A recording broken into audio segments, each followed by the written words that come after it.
All right. Well, people lead busy lives, often leaving little time to date, and that's where a professional matchmaker can help. Joining us now is Miss Mimi from mytopmatchmaker.com, and she's here to share her top 5 dating do's and don'ts. Good morning, Miss Mimi. Thanks for being here. And before we get to those do's and don'ts, we just want to clarify, you're not an online dating service. Exactly. I am a personal matchmaker, and I do take care of you personally. I meet you in person, and I'm like your angel. I'll watch over you and take care of you. Whereas online dating, you don't know who you're talking out to. There.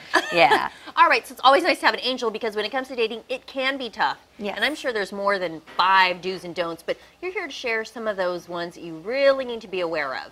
Well, I think the very basic and very first thing is appearance. You want to make sure that when you go on a date, you want to look your best. So make sure that the men have a pressed shirt, shiny shoes, and nice hair, and just make sure that you're polished. And with the women, of course, go get your nails done, get your hair done, and just feel great and feel positive about yourself. Right, so just put some effort into that outward Definitely. appearance. For the first appearance is everything, right?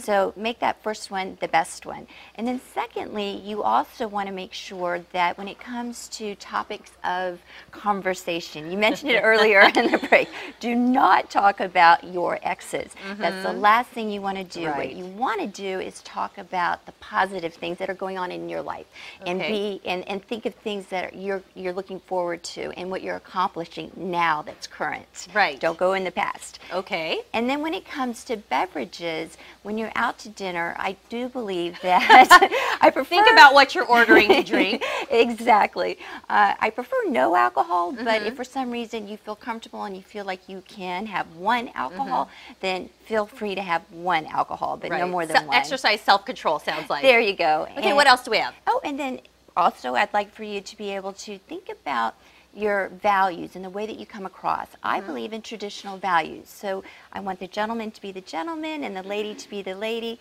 Pull the chair out for her, walk her to her car, and just be the man that you are, and let the lady be the lady. Right, but if you're going to set the tone, fellas, you got to keep it up. You can't just do it on the first date. You do it all the time. Well, absolutely, they do. And then last but not least, you really want to make sure that you are not too touchy-feely, as you mentioned earlier in the break as well. You don't want to reach over and touch somebody right at the very first date. Take some time, get to know the person, and just see them for who they are, and you can help them out the door, but don't reach across the table. I mean, I think you also have to just kind of read the body language. You know, maybe there is a great chemistry and someone's okay with it, but sometimes it's probably better hands off. Yes, I do think hands off for the first date. Anyhow. All right, well, those are some great tips. You know, and Miss Mimi here, she can help you personalize some of your dating issues and maybe help you find that right match. Yeah. You can go to her website, mytopmatchmaker.com, or give her a call, 818-0192. Thanks for being here.